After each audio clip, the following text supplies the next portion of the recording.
Filipenses capítulo 1, versículo 1. Diz a palavra do Senhor: Paulo e Timóteo, servos de Cristo Jesus, a todos os santos em Cristo Jesus, inclusive bispos e diáconos que vivem em Filipos, graça e paz a vós outros da parte de Deus, nosso Pai e do Senhor Jesus Cristo.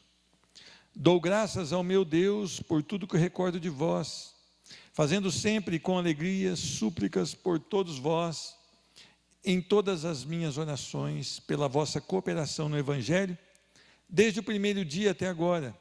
Estou plenamente certo de que aquele que começou boa obra em vós há de completá-la até o dia de Cristo Jesus. Aliás, é justo que eu assim pense de todos vós, porque vos trago no coração, seja nas minhas algemas, seja na defesa e confirmação do Evangelho, pois todos sois participantes da graça comigo.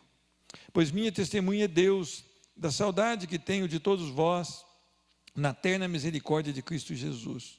E também faço esta oração, que o vosso amor aumente mais e mais em pleno conhecimento e toda percepção, para aprovardes as coisas excelentes e serdes sinceros e inculpáveis para o dia de Cristo, cheios do fruto de justiça, o qual é mediante Cristo para a glória e louvor de Deus. Amém? Senhor Deus, eu te dou graças porque Tu és um Deus cheio de compaixão, cheio de misericórdia, cheio de amor, e o Senhor nos permite estar aqui hoje, Senhor Deus. Eu sei que para algumas famílias se tornou bastante complicado porque caiu uma forte chuva antes aqui desse culto, mas o Senhor trouxe aqui um remanescente que te adora também, Senhor Deus, e que eles possam te adorar em espírito e em verdade, Senhor Deus. Aqueles que não puderam vir, que eles possam ser abençoados, Senhor Deus, talvez através aí do Facebook, Senhor Deus, que eles possam receber da Tua mensagem e possa receber o que o Senhor tem para eles, Senhor Deus. Senhor Deus, eu quero suplicar, Senhor Deus, para que essa igreja esteja dobrada diante do Senhor, que essa igreja esteja quebrantada diante do Senhor. Nós queremos homens e mulheres que não negam a sua fé e que vivem para louvor da sua glória, Senhor Deus. Transforma-nos, Senhor Deus, segundo a Tua rica misericórdia, em homens e mulheres que não se dobram ante Baal, Senhor Deus. Tu és o Deus maravilhoso, Tu és o Deus que começa a obra, Tu és o Deus que mantém a obra, e Tu és o Deus que completa a obra. Então nós oramos ao Senhor, por intermédio do Teu Filho amado Jesus. Amém e amém. Meus irmãos, eu creio que vocês não têm escrito cartas mais, né? Ficou mais para mim, para a idade do pastor Gerson, sim, que a gente escreveu muita carta e recebeu também. Interessante que eu recebi a carta da minha esposa Liamar e ainda recebi um presente. Faz tempo que eu não recebo a carta e nem o presente, mas eu estou confiante que o negócio vai melhorar. Mas é interessante que nós não temos o hábito, quando muito, passar um e-mail, mas hoje o e-mail parece que está ficando para trás, é passar um WhatsApp. Não é nem mais WhatsApp, mas um WhatsApp. Interessante que nós perdemos aquele laço de afinidade, porque hoje nós vamos a um banco, nem somos atendidos, o serviço é todo feito eletronicamente. Então nós estamos perdendo coisas boas, né?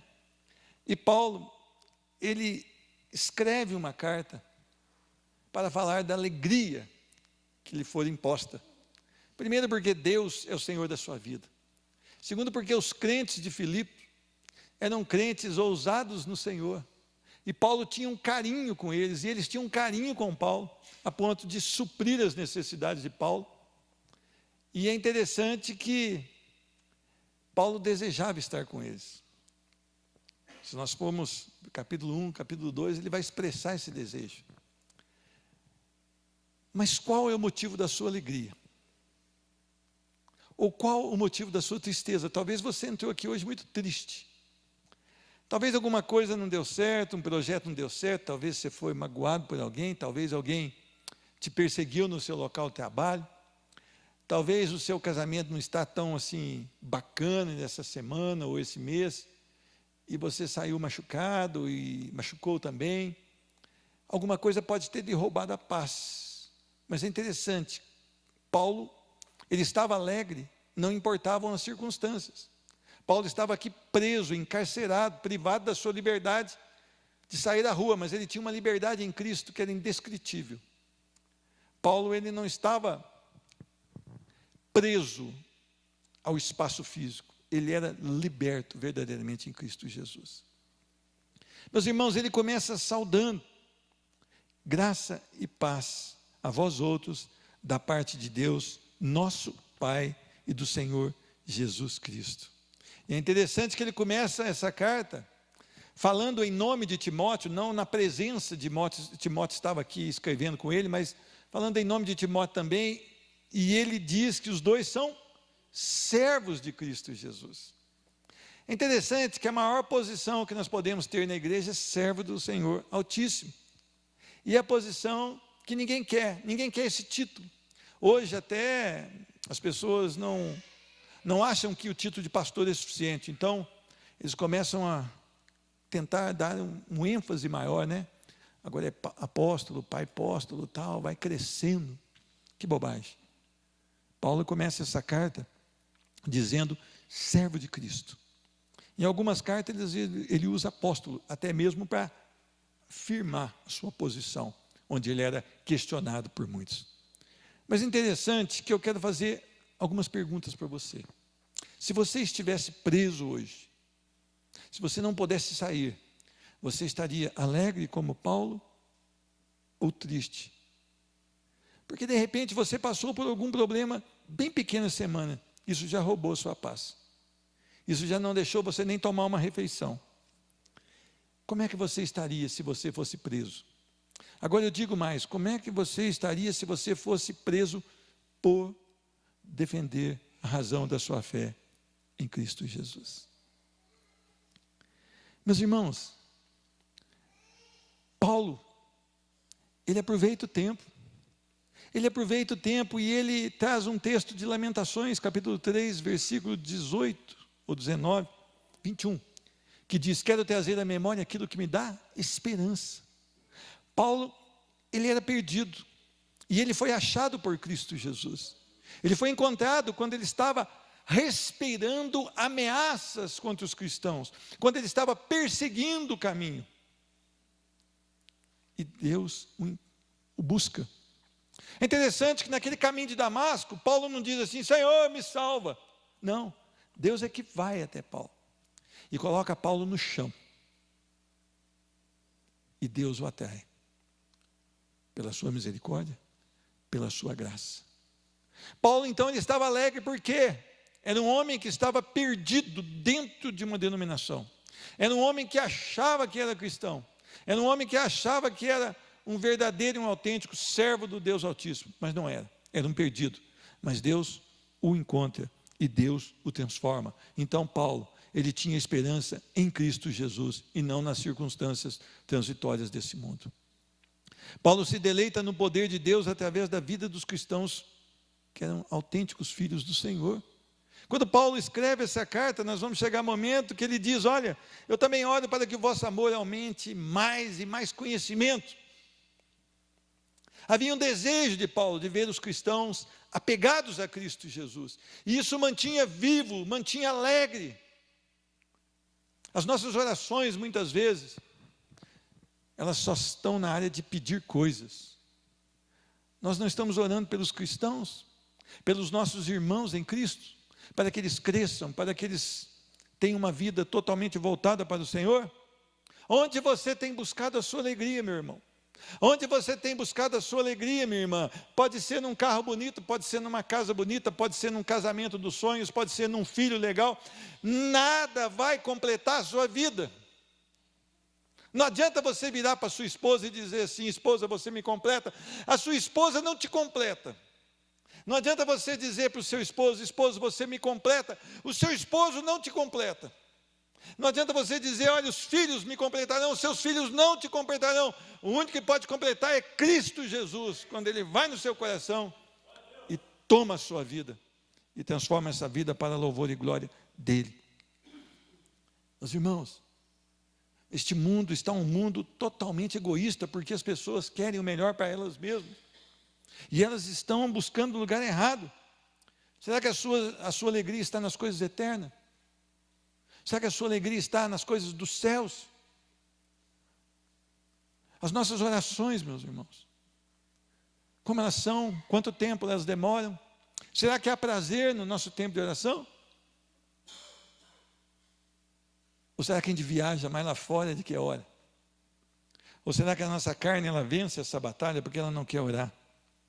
Você estaria alegre mesmo preso pelo Evangelho da Graça? Paulo, então, ele nos traz uma mensagem. Primeiro, ele traz essa mensagem não para qualquer um, mas diz a palavra para os santos que estão em Filipos. Os santos em Cristo Jesus. Muitas vezes nós queremos pegar a Bíblia e enfiar na cabeça de alguém que não conhece a Cristo Jesus, e queremos ainda que essa pessoa tenha atitudes segundo a palavra de Deus. Meu irmão, você está muito equivocado. A palavra de Deus é para aqueles que creram. Através da palavra de Deus, essa pessoa pode crer, sim, mas ela não tem obrigação nenhuma. Mas é interessante que Paulo escreve para os santos em Cristo Jesus, inclusive os bispos, aqueles que coordenavam as igrejas, e os diáconos, aqueles que serviam as igrejas. Eu quero falar para você que diz que é nascido de novo, essa palavra ela vem para moer o seu coração, para arrancar do seu coração todo aquele desejo que não vai de acordo com essa mesma palavra. E ela vai até você para moldar o seu coração como um coração de Cristo Jesus. Nós precisamos entender que Paulo ele escreve para aqueles convertidos, para aqueles lavados no sangue do Cordeiro, para que haja ganho, para que haja uma vida autêntica, legítima em Cristo Jesus. Você não tem o direito de exigir das pessoas ímpias que tenham um comportamento cristão. Muito pelo contrário, você deveria ter um comportamento cristão para que as pessoas ímpias vejam Cristo na sua vida e se convertam ao Senhor Jesus. Nosso testemunho é fraco, o nosso testemunho é apático, o nosso testemunho não é evidente, o nosso testemunho não tem mostrado Cristo Jesus, e nós precisamos voltar para a essência da palavra de Deus, a simplicidade da palavra de Deus, a autenticidade do Evangelho da Graça. Meus irmãos, nós estamos inventando coisas que a Bíblia não nos afirma aqui. Nós precisamos entender que a obra do Senhor é completa em Cristo Jesus, e é diante dele que nós devemos nos dobrar. Dou graças ao meu Deus por tudo que recordo de vós, fazendo sempre com alegria súplica por todos vós em todas as minhas orações. Interessante que Paulo tinha um zelo, a oração pelos santos, a oração pelos homens e mulheres que se dobraram a Cristo Jesus. E é interessante que ele dava graças a Deus por tudo que recordo de vós. Meus irmãos, esse irmão que está ao seu lado é uma bênção de Deus na sua vida, e você deveria se alegrar nisso, você deveria suplicar por ele, você deveria se deleitar no Senhor pela vida dele. Nós deixamos passar coisas interessantes. Hoje eu conversava com um médico que não professa a nossa fé em Cristo Jesus, mas ele me afirmou: olha, nós estamos perdendo a convivência, nós não temos sentado mais com os nossos queridos. É interessante que essa semana eu não estive aqui nem na sexta e nem no domingo à noite. Eu senti muita falta dos irmãos. Eu sentia muito desejo de estar aqui com os irmãos. Eu me alegro com os irmãos. Quando nós oramos aqui pela manhã, andando em cada fileira dessa, Deus vai ministrando nos nossos corações. E nós vamos abençoando cada família que se assenta aqui. Cada família que recebe uma palavra aqui. Cada representante de uma família que se assenta nesses bancos. E é interessante que isso traz alegria.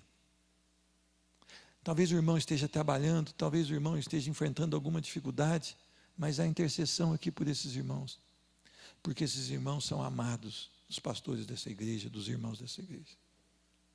Enquanto você estiver, meu irmão, às 7:30 da manhã trabalhando, lutando com a sua vida, creia que há homens e mulheres aqui que estão clamando pela vida de vocês, porque vocês são irmãos amados e nós damos graças a Deus pelo que nós recordamos de vocês. É interessante.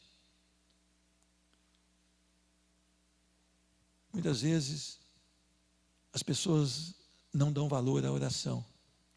E eu afirmo aqui que a maior prova de amor que você tem por uma pessoa é orando por ela. Sabe por quê?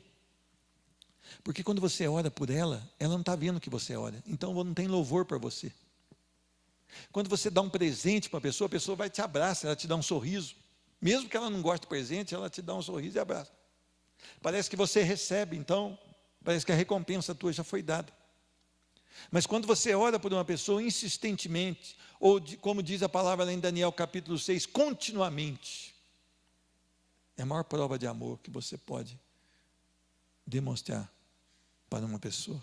E talvez ela nunca saberá que você ora por ela, mas você dá graças a Deus por essa vida. Primeira coisa que Paulo nos chama aqui, ele dá glórias a Deus, porque os irmãos são cooperadores do Evangelho. Meus irmãos, há muitos cooperadores do Evangelho dentro de quatro paredes, chamado hoje.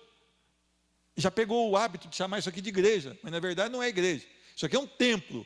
Igreja somos nós. Mas há muitos cooperadores do Evangelho aqui, e principalmente aqui. Mas eu queria cooperadores quando as viúvas estão clamando por uma visita, quando no velório, eu ainda conversava com os pastores essa semana, quando no velório as pessoas estão lá totalmente arrebentadas, nós não achamos cooperadores para ir, para anunciar Cristo Jesus no local de morte. Nós achamos dificilmente uma pessoa para ir no leito de enfermidade, principalmente quando a enfermidade é terrível. Nós não achamos cooperadores do Evangelho lá fora, nós achamos muitos cooperadores aqui dentro. Mas eu tenho certeza que essa igreja não era cooperador do Evangelho dentro de quatro paredes, mas fora, até porque havia perseguição, havia barreiras que nós não enfrentamos hoje, e talvez por isso nós somos tão acomodados. Há uma geração sendo lançada ao inferno lá todos os dias. Diz que a cada segundo 3 pessoas morrem nesse universo, nesse planeta. Diz que de um ano a outro são 100 milhões de mortos. Cada segundo, 3 mortes. E a maioria delas lançadas ao inferno. Nós precisamos de cooperadores do Evangelho. Nós precisamos de homens e mulheres que abandonem o que estão fazendo, porque vê necessidade maior que levar a mensagem da cruz ao perdido. Nós precisamos de homens e mulheres que não querem ser aplaudidos, que não querem ser vistos numa plataforma de igreja, mas homens e mulheres que querem trabalhar para que outros homens e mulheres venham ser chamados de santos do Senhor Jesus. Há uma geração morrendo sem Cristo Jesus. Há uma geração sendo lançada no inferno para nunca mais sair. Onde estão os cooperadores do Evangelho? Aqui em Filipos havia cooperadores do Evangelho. Na casa de Lídia, eu tenho certeza que aquela casa era a igreja do Senhor vivo. A vendedora de púrpura, ela foi convertida por Cristo Jesus na beira de um rio, numa campanha de oração, num projeto de oração. E é interessante que aquela mulher, então, chama os discípulos para a sua casa. E eles começam ali, a igreja do Senhor naquela cidade. Onde está você, meu irmão, durante a semana toda? Você é um cooperador do Evangelho? Ou você quer o Evangelho como um amuleto para te dar sorte? Ou você quer bater cartão todo sábado e domingo e dizer, eu sou crente no Senhor? Um cooperador do Evangelho, ele ora. Um cooperador do Evangelho, ele se alimenta da palavra. E um cooperador do Evangelho, flui dele rios de águas vivas. Só o Senhor pode fazer. Só o Senhor pode fazer. É interessante que a cooperação no Evangelho, desde o primeiro dia até agora, Ela começou de uma maneira, ela continua da mesma maneira. Um povo cheio de amor por Cristo Jesus. Um povo que se deleita em Cristo Jesus. Um povo que espera em Cristo Jesus. E um povo que vai em nome de Cristo Jesus. Muitas vezes nós encontramos pessoas que dizem: eu estou pronto, vamos começar no ministério. E então a gente começa. Primeira semana vai mais ou menos. Segunda semana, falta metade. Terceira semana, sumiu. O que é isso? Falta de Deus, falta de novo nascimento, falta de obediência a Cristo Jesus, falta de perseverança. É interessante que Caleb perseverou. E quando ele pegou a sua herança, ele tinha 85 anos. Mas ele mesmo declara que a força dele foi conservada como a de 45 anos atrás. Porque o Senhor assim fez. Meus irmãos, faça o que você tem que fazer e Deus completa o resto. Você está preocupado com o resultado não vem de você, o resultado vem do Senhor. Às vezes nós queremos que as pessoas se convertam, ou nós vamos chegar e bater naquela pessoa. Não, pregue a palavra, fale de Cristo Jesus, demonstre Cristo Jesus, e a obra quem faz é o Espírito Santo no seu poder. Meus irmãos, ele continua dizendo no versículo 6, estou plenamente certo de que aquele que começou. Meus irmãos, a obra da salvação não começa no homem, ela começa nos céus, em Deus. Não é o homem que chama a atenção de Deus, é Deus que chama a atenção do homem. A religião é o homem tentando buscar a Deus, mas o evangelho é Deus buscando o homem. E nós precisamos entender isso, não há mérito em nós. Deus não nos chamou, não começou uma obra em nós porque nós éramos bons. Deus começou uma obra em nós com a sua misericórdia, a sua graça, apesar de sermos tão ruins. E não há nada que você fez que poderia falar, olha, aquele eu tenho que salvar porque ele é bom. Muito pelo contrário. Ele olhava para nós e disse, olha, aquele merece ser fulminado agora e ser lançado no inferno pelo século dos séculos, mas eu vou derramar graça sobre ele. A obra começa nos céus, em Deus. É chamada de boa obra. É interessante que Deus chama o homem como ele chamou Paulo. Deus converte o homem como ele converteu Paulo. Deus mantém o homem como ele manteve Paulo. E Deus completa a obra quando ele dá a Paulo a coroa da vida. Meus irmãos, eu queria que você entendesse isso. Você já tem a salvação em Cristo Jesus? Se você analisar a sua vida perante a palavra de Deus, você se considera um homem ou uma mulher salvos em Cristo Jesus? Você tem o novo nascimento em Cristo Jesus? Porque nós devemos apenas nos submeter a Ele. Ele começa, Ele mantém e Ele completa. Nós podemos caminhar em segurança em Cristo Jesus.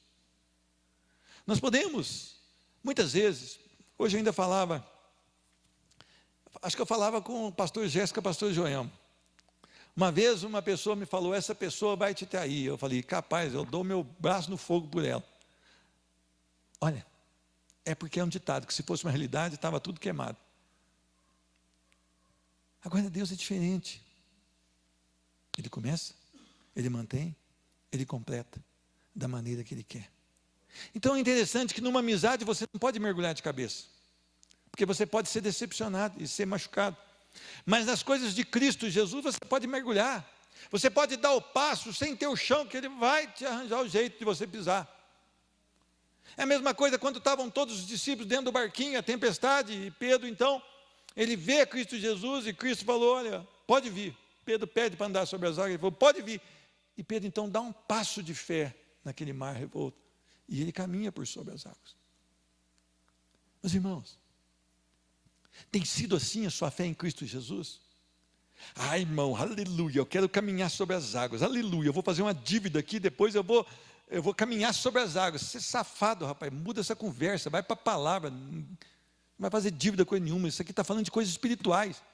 Ah, irmão, eu vou começar esse namoro, sabe, o cara não é crente não, mas Jeová proverá.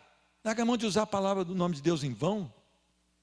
Jeová proverá um cordeiro para ser sacrificado no lugar de Isaque. E ele proveu um cordeiro para nós chamado Cristo Jesus. Não usa texto fora do contexto para você dizer, e pisa na cabeça do diabo. Para com isso, meu irmão. Você vai pisar na cabeça do diabo quando a pessoa te der um tapa na face e você dá o outro lado. Aí você pisou na cabeça do diabo. Quando aquele irmão te traiu e você o perdoou, aí você está dando um tapa na cabeça do diabo. Mas para de usar a Bíblia para que o seu coração fique da maneira que você espera. A palavra de Deus, ela tem um contexto. Tudo tem que convergir para a glória do Senhor e não para a glória do homem. Meus irmãos,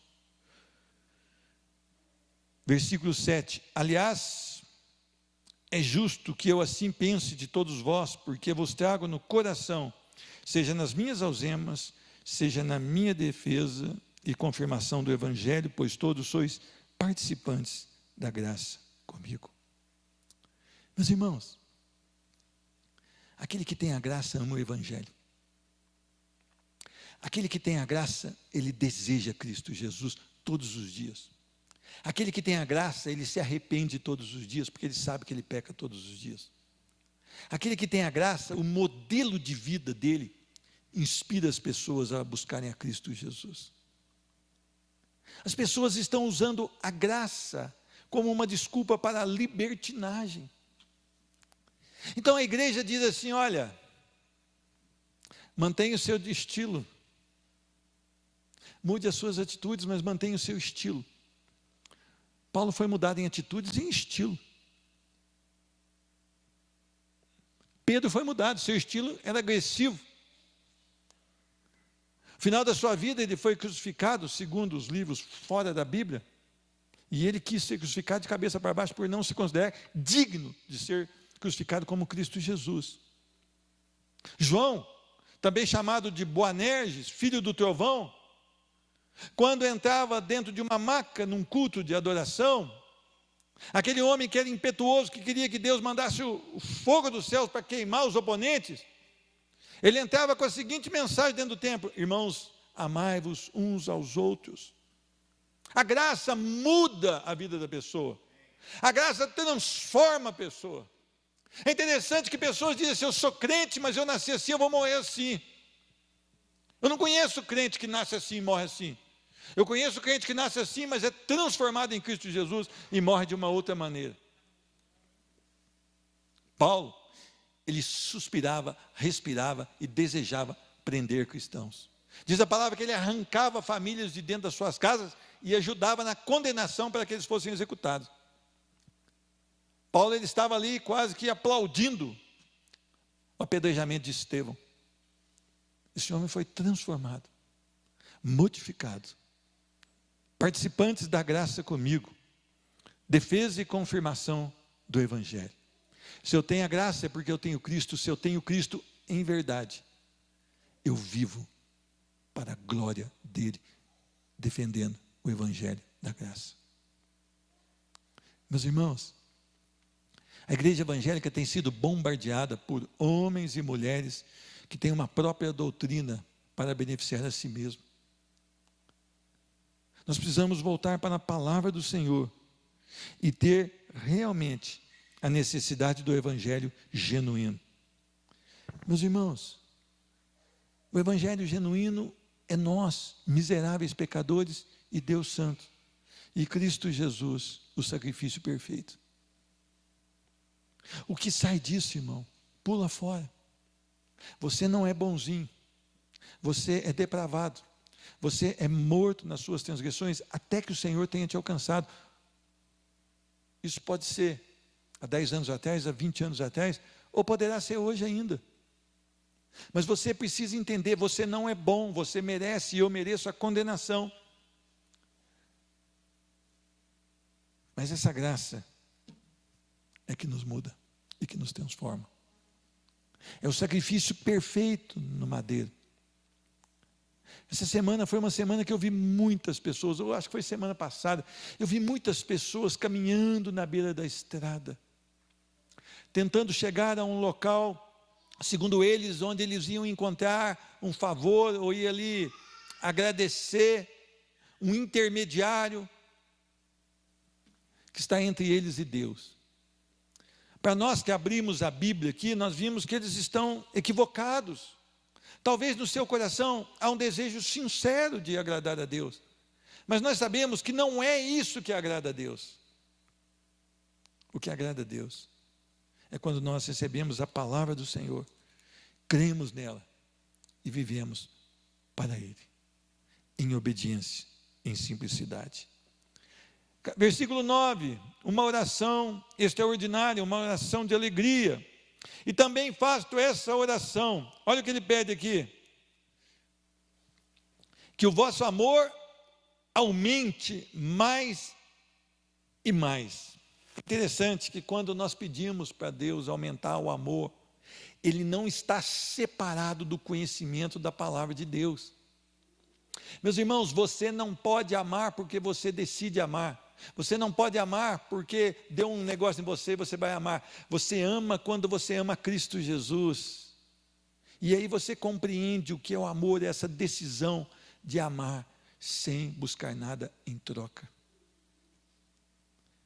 A maioria dos casamentos, eles passam por tribulações. Há uma estatística que diz que dentro da igreja evangélica, 25% dos casamentos são desfeitos. Por quê? Porque é um amor condicional.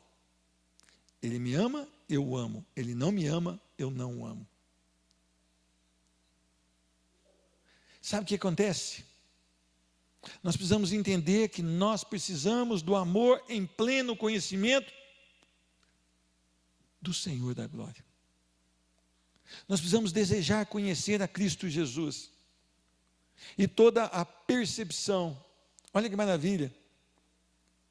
Quantas vezes nós lemos a palavra do Senhor, mas não aproveitamos nada, porque nós desistimos de buscar compreensão, discernimento das coisas dos céus. Você acha que eu não tenho a mesma dificuldade que vocês quando eu leio a palavra? De vez em quando eu saio tão frustrado da leitura da palavra, mas tão frustrado,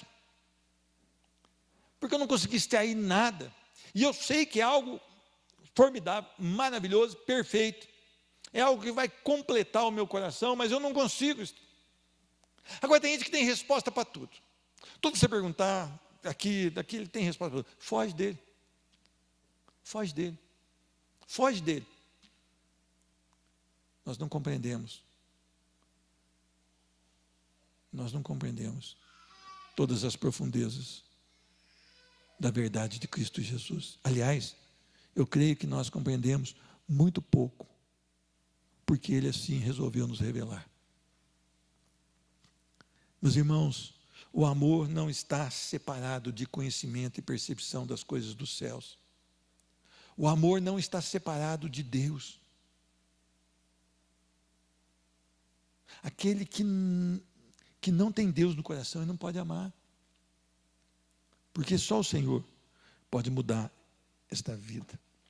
Para provardes as coisas excelentes. Meus irmãos, quais coisas são excelentes para você? Deveriam estar aqui, nessas páginas. As coisas dos céus. As coisas maravilhosas de Cristo Jesus. As coisas que só o Senhor pode nos dar. É interessante que nós temos aprovado, ou nós temos provado também de tantas outras coisas. Nós temos gastado tanto tempo. Nós temos buscado tanto conhecimento das coisas desse mundo, sendo que as coisas eternas estão ficando. E as coisas eternas são as únicas coisas que podem realmente preencher os nossos corações. E é interessante que ele fala: provardes as coisas excelentes e serdes sinceros. Interessante que quando eles faziam aqueles vasos de porcelana e algum vaso trincava, eles colocavam um banho de cera e tentavam vender aquele vaso. Então essa palavra sincero vem de colocar contra o sol. Então eles pegavam, o cara que entendia, ele pegava aquele vaso, colocava contra o sol, porque se houvesse cera ali, ele iria passar luz no meio do vaso. E eles perguntavam: esse vaso é sem cera? Aí saiu a palavra sincera aqui para nós. Sem cera. Não é algo fraudulento, não é algo que está trincado, rachado e que não tem valor para utilizar. Mas é interessante, aprovardes as coisas excelentes e serdes sinceros. Meus irmãos, você é um cristão que pode ser colocado à luz do sol? A sua vida resplandece da glória de Deus. E você pode ser submetido às provas. Eu quero entender que eu e você precisamos analisar nossa vida nesse momento agora. Se nós continuarmos com esses erros que nós temos acariciado no nosso coração, nós seremos expostos qualquer hora dessa. E nós seremos envergonhados. Nós precisamos de uma vida totalmente voltada para a palavra do Senhor. Nós precisamos ser sinceros e ser inculpáveis para o dia de Cristo Jesus. Eu e você precisamos beber da palavra de Deus. Eu e você precisamos conversar das coisas do reino de Deus. Meus irmãos, se o nosso repertório não for permeado da palavra de Deus, nós vamos ser diluídos nesse mundo. Nós precisamos manter firmeza nas coisas de Deus. Nós precisamos entender que a palavra de Deus é perfeita e que nós necessitamos de beber dela e de fluir dela. Não adianta ser cristão aqui dentro dessas quatro paredes, lá fora dar um péssimo testemunho. Se nós não tivermos o selo da promessa sobre a nossa vida, se nós não tivermos o sangue do Cordeiro derramado sobre a nossa vida, aí nós seremos o quê? Culpáveis para o dia de Cristo e seremos colocados à esquerda. Eu e você precisamos levar a sério a palavra de Deus. E é interessante que ele diz, cheio do fruto de justiça. Meus irmãos, o que você tem apresentado ao Senhor? O que você tem apresentado ao Senhor? O que você tem feito alegra o coração de Deus? Você tem levado frutos ao Senhor? A sua vida é uma vida de retidão, onde você pode realmente ofertar ao Senhor? É interessante que as pessoas, eu conversei com uma pessoa há um tempo atrás, ele falou, olha, eu não vejo a hora de me aposentar para servir a Jesus com todo o meu tempo. Essa pessoa aposentou e aposentou bem. Ele virou mascate. Agora ele viaja vendendo as coisas, ele não tem mais tempo para Deus. O único que aposentou bem também é o pastor Gésimo, está firme, glória a Deus, né, pastor? Aleluia, né, irmão? Pois o senhor me empresta um pouquinho da bênção. Qual que é a finalidade da sua vida? Uma antiga pregação de um pastor norte-americano, ele está pregando para uma multidão, ele conta um exemplo que um casal tinha um desejo de se aposentar, e a mulher aposentou com 51 e o homem com 53, e depois eles falaram, agora nós vamos passear, vamos viver no litoral e vamos colecionar conchas.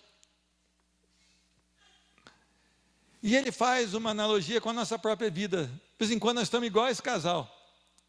Nós queremos as coisas para nós e depois nós queremos ficar fazendo coisas que não têm importância nenhuma.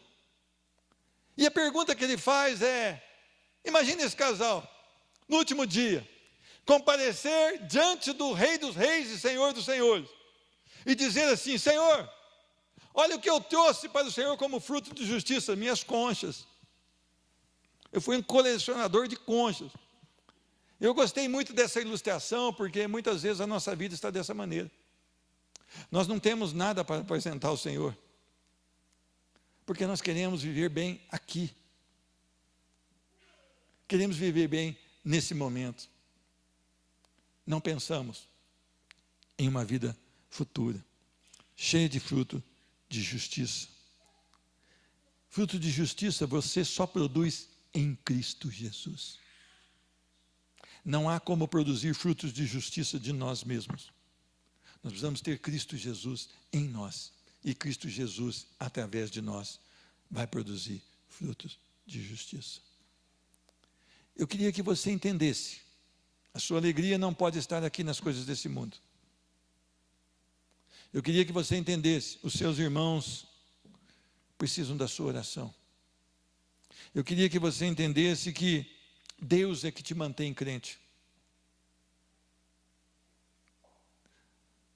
Você percebe que quando você está desanimado e que você lê a palavra, a misericórdia do Senhor é derramada e você vai buscar força de novo para continuar a sua caminhada cristã? Eu quero dizer para você que nós devemos amar, mas amar em conhecimento da palavra. E nós temos que ofertar ao Senhor fruto de justiça. E só são produzidos em Cristo Jesus. E termino dizendo, para a glória e louvor de Deus. Meus irmãos, às vezes as pessoas me ligam perguntando se é certo ou se é errado fazer alguma coisa. Olha, irmão Pedro, é certo fazer isso? É certo beber isso? É certo fumar aquilo? É certo fazer um tanto de coisa? Eu falo, veja, qual que é o objetivo de você fazer isso? É para que eu me sinta bem. Então não é certo. Tudo na sua vida deve ser para a glória do Senhor. Uma vez eu estava com um conhecido meu, e eu cheguei até ele, e nós estávamos conversando das coisas de Deus. Ele não é cristão, e nós estávamos na beira de uma piscina, e serviram para ele um copo de uísque,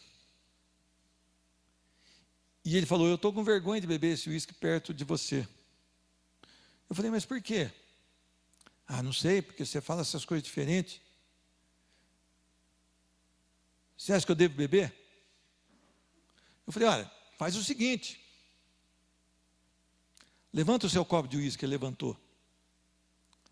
Agora diga para Deus, Senhor, eu vou beber esse copo de uísque para louvor da tua glória. Ele abaixou o copo de uísque e falou, mas eu não posso fazer isso. Eu falei, por quê? Porque não, como é que eu vou fazer isso diante de Deus? Eu falei, então você não deve beber. Sabe o que aconteceu? Ele saiu de lado e bebeu. Mas ele está preocupado comigo. E eu queria que ele estivesse preocupado com o Senhor. Tudo, quer comais, quer bebais, quer façais qualquer outra coisa, fazei tudo para a glória do Senhor. Meus irmãos, uma das primeiras lições que eu tive na minha vida, na minha conversão, foi abandonar os filmes. Na época, eu não lembro se era fita ou CD. Eu acho que já era até CD, não sei. Eu assistia mais ou menos 3 filmes por dia. Eu estava tão viciado nessa parada que eu chegava em casa, a minha sala, eu tinha que dar a volta para ir para as outras dependências da casa. Eu chegava na minha casa, da roça, eu não dava a volta. Eu já pulava em cima do sofá, já caía com o controle na mão. E já ligava um filme, 2 horas, ligava outro, mais 2, ligava outro, mais 2. E é interessante que tinha muito tiro, muito sangue, muita cabeça espatifada, mas nenhum louvor para a glória do Senhor. É interessante que quando eu me converti, a primeira coisa que eu fiz foi nunca mais entrar numa locadora. Aí a moça da locadora, depois de 2 dias, ela assustou. 2 dias o Pedro sem vir aqui, ligou para minha esposa.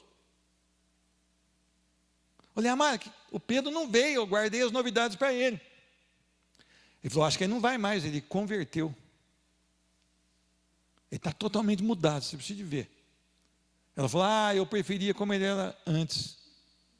Eu falei, sai demônio, arreda Satanás. Sabe por que eu entendi que eu deveria não mais ver aqueles filmes? Porque eu tinha um versículo que ele não estava vivo no meu coração, mas ele estava na minha mente. Mas a partir da minha conversão, ele se tornou vivo no meu coração.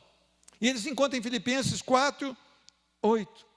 Diz assim: finalmente, irmãos, tudo que é verdadeiro, tudo que é respeitável, tudo que é justo, tudo que é puro, tudo que é amável, tudo que é de boa fama, se alguma virtude há, e se algum louvor existe, seja isso que ocupe o vosso pensamento. Isso para mim foi uma verdade incontestável. Para vocês terem uma ideia, quando terminava o culto na igreja da qual eu frequentava, e não era convertido, tinha um momento, igual nós temos aqui da pipoca, as pessoas faziam uma roda para eu contar das coisas dos filmes e das piadas que eu tinha. Tudo crente, igual eu era. Eu tinha uma freguesia doida para depois do culto. Depois eu converti, eu não tinha mais um repertório. Eu perdi a minha freguesia.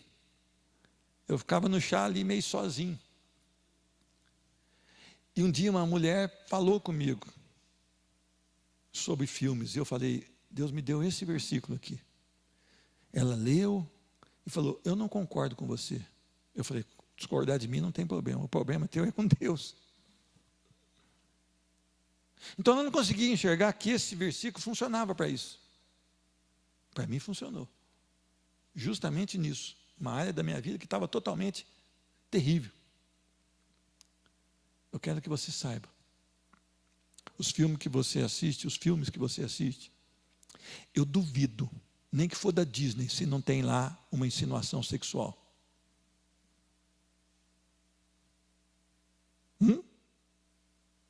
Os desenhinhos, no nosso tempo, que eu era jovem, lembra que saiu uma She-Ra toda torneada com corpão? Para que isso? Tudo vai nos atraindo, nos levando para longe da glória do Senhor. Não há louvor no Senhor. Não há louvor no Senhor. Eu estou só te dando exemplos simples das coisas que aconteceram comigo. Porque o inimigo, ele é sutil, ele é astuto e quer tirar a sua comunhão com Deus. E quando Paulo se alegra, ele se alegra justamente em Cristo Jesus. E ele tem alegria também pelos irmãos que estão juntos com ele na defesa do Evangelho. Que Deus te abençoe. Que você possa analisar a sua vida não de acordo comigo, nem de acordo com o seu irmão, mas de acordo com a palavra de Deus. Que você possa ler a palavra do Senhor e fazer essa oração: Senhor, confronta a tua palavra com o meu estilo de vida, com os desejos do meu coração, com os procedimentos que eu tenho. Senhor Deus, agora só eu e o Senhor. Ministra no meu coração, transforma a minha vida, muda a minha história, porque eu quero ser um homem obediente ao Senhor. Essa deveria ser a nossa oração. Esse deveria ser o nosso principal desejo, agradar a Deus. Eu te convido a se colocar de pé, no nome de Jesus Cristo. Irmãos, eu ia pregar mais um pouquinho, mas eu estou vendo que tem uns irmãos aí que vai até quebrar o pescoço, tanto está dormindo, então eu vou terminar agora, para não te causar dano. Glória a Deus. Verdade. Senhor Deus, muito obrigado pelo teu amor, pelo teu cuidado, pela tua misericórdia.